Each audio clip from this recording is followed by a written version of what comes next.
Pastor గారు అందరికి మా కాకినాడ జిల్లా పెద్ద పెద్ద పాస్టర్ గారు అందరూ కూడా పెద్ద శాంతి ర్యాలీ పెట్టారు. ଆମ କାକିନାଡର ବଡ ବଡ ସିନିୟର ପାଳକ ମାନେ ଶାନ୍ତି ରାଲି ଗୋଟେ କଲେ. ఆ కార్యక్రమంలో నాకు కూడా ఒక పాట పాడడానికి అవకాశం ఇచ్చారు. ସେ ଶାନ୍ତି ରାଲିରେ ଆଜ୍ଞା ଗୋଟେ ଗୀତ ଗାଇଲେ. నేను వారి కొరకు, మిషనరీల కొరకు, వారు చేసిన పరిచర్య కొరకు ఒక పాట రాసి పాడా. ମୁଁ ଆଜ୍ଞା ସେ ଆଜ୍ଞା ପାଇଁ ଯେ ସେବା କରୁଛନ୍ତି ତାଙ୍କ ପାଇଁ ବସିକିରି ଗୋଟେ ଗୀତ ଲେଖିଲି. 150 మంది క్రైస్తవ నాయకులు, 150 ଜଣ ସେବକ ମାନେ అందరికి నా పాట ఇచ్చాను. ସମସ୍ତଙ୍କୁ ମୁଁ ମୋର ଗୀତ ଦେଲି, జెరాక్స్ ఇచ్చాను, ଜେରେକ୍ସ ଦେଲି. ఆ రోజు నా మనసులో ସେଇଦିନ ଆଜ୍ଞାଙ୍କୁ ఎప్పటికైనా ఈ గ్రామం రావాలనుకున్నాను. କେବେ ବି ଏ ଗାଁକୁ ଆସିବି, ఎందుకంటే ఆ సేవకుడు సేవ చేసి హతసాక్షి అయిపోయినటువంటి గ్రామాన్ని నాకు చూడాలి, నా కళ్ళతో ఆశపడ్డాను. ସେଇ ସେବକ ଆସି ଏଠି ପ୍ରାଣ ଦେଇଛନ୍ତି, ସେ ଗାଁ ଦେଖିବାର ଅଛି ବୋଲି ଆଜ୍ଞା ହୃଦୟରେ ଗୋଟେ ଭାର ଥିଲା. దేవుడు ఎంత గొప్పవాడో చూడండి. ପରମେଶ୍ୱର କେତେ ମହାନ. ఆ రోజు పాట పాడాను, ସେଇଦିନ ଶାନ୍ତି ରାଲିରେ ଗୀତ ଗାଇଲେ. ఈ రోజు ఆయన హతసాక్షి అయిన గ్రామంలో వాక్యం చెప్తున్నారు. ଆଜି ତାଙ୍କୁ ସ୍ମରଣ ଦିବସ ପାଇଁ ବୋଲି ବାକ୍ୟ କହିବା ପାଇଁ ପ୍ରଭୁ ମୋତେ ସୁଯୋଗ ଦେଲେ. ఆమేన్, ఆమేన్, హల్లెలూయా, హల్లెలూయా. 25 సంవత్సరాల తర్వాత దేవుడు నా ఆశను నెరవేర్చాడు. 25 ବର୍ଷ ବିତିଗଲା, ହୃଦୟରେ ଥିବା ଆଶା ଆଜି ତାଙ୍କର ମନୋବାଞ୍ଛା ପୂର୍ଣ୍ଣ କଲେ. 25 సంవత్సరాలు ఎదురు చూశాను. 25 ବର୍ଷ ମନର ପୂର୍ଣ୍ଣ ଲକ୍ଷ୍ୟ କରିଥିଲେ. హల్లెలూయా, హల్లెలూయా, హల్లెలూయా, హల్లెలూయా. ఆ రోజు పాడాను, ସେଇଦିନ ଗୀତ ఈ ଗାଇଲେ. రోజు మీతో మాట్లాడుతున్నాను. ଆଜି ଦିନ ଆପଣଙ୍କ ପାଖରେ ఆ రోజు ఆయన కోసం పాడాను, ସେଇଦିନ ଆଜ୍ଞା ఈ ମରିଗଲେ. రోజు ఆయన కోసం మాట్లాడుతున్నాను. ଆଜି ତାଙ୍କ ପାଇଁ ବୋଲି దిస్ ఇస్ గ్రేట్ ఆపర్చునిటీ. ఇది చాలా మంచి అవకాశం. ଏଇଟା ଗୋଟେ ଭଲ ସମୟ.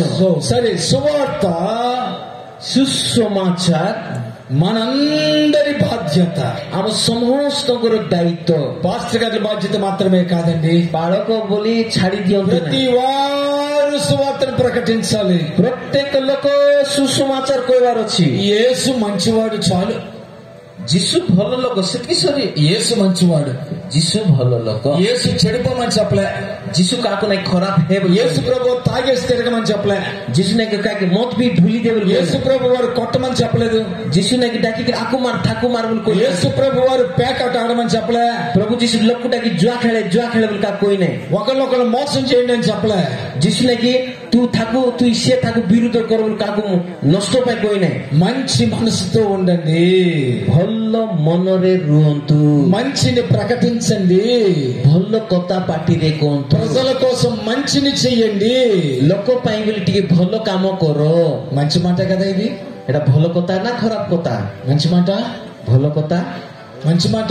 ଭଲ କଥା. మరి యేసుని ఎందుకు అంగీకరించట్లేదు? ହେଲେ ଭଲ କଥା କହିଲେ ଯୀଶୁକୁ କାହିଁକି ଗ୍ରହଣ యేసు କରୁନ? మంచి మాట చెప్పాడు, యేసు మంచి మాటే చెప్పాడు. ଯୀଶୁ ଦିନକୁ యేసు మంచివాడు, ଯୀଶୁ ଭଲ ଲୋକ, యేసు వాక్యము మంచిది. ଯୀଶୁର ବାକ୍ୟ ଭଲଟା. ఈ వాక్యము మనిషిని మారుస్తుంది. ଏ ବାକ୍ୟ ଲୋକ ହୃଦୟ ଚେଞ୍ଜ ହଉଛି. ఈ వాక్యము పరలోకానికి చేరుస్తుంది. ଏ ବାକ୍ୟ ଆଗ ସ୍ୱର୍ଗ ରାଜ୍ୟକୁ ନେଇଯାଉଛି. మరి ఈ మాటను మనం ఎందుకు చెప్పలేకపోతున్నాం? ହେଲେ ଏଇ ଯୋଉ ବାକ୍ୟ କାହିଁକି ଆମେ ଲୋକକୁ କହିପାରୁନୁ? ఇప్పుడు చెప్పండి, సువార్త ఎక్కడ ఆగిపోయింది? ହେଲେ ଏବେ କୁହନ୍ତୁ ସୁସମାଚାର କୋଉଠି ଅଟକି ଗଲା? ప్రక్క వారిని అడగండి, ପାଖର ଲୋକ ପଚାରନ୍ତୁ, సువార్త ఎక్కడ ఆగిపోయింది? ପାଖର ଲୋକ ପଚାରନ୍ତୁ, ଆଜ୍ଞା ସୁସମାଚାର କୋଉଠି ଅଟକି ଗଲା? అడగండి, మాట్లాడండి, ପଚାରନ୍ତୁ ସୁସମାଚାର କୋଉଠି ଅଟକି ଗଲା? ఎక్కడ ఆగిపోయింది సువార్త? କୋଉଠି ଅଟକି ଗଲା ପଚାରନ୍ତୁ. କୋଉଠି ଅଟକି ଗଲା? କୋଉଠି ଅଟକି ଗଲା ପଚାରନ୍ତୁ.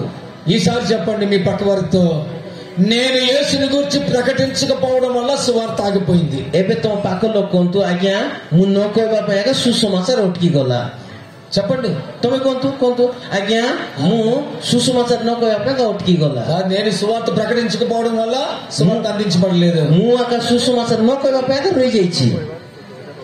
ବୁଝିପାରିଲ ତ? ఆమేన్, ఆమేన్. అవునా కాదా?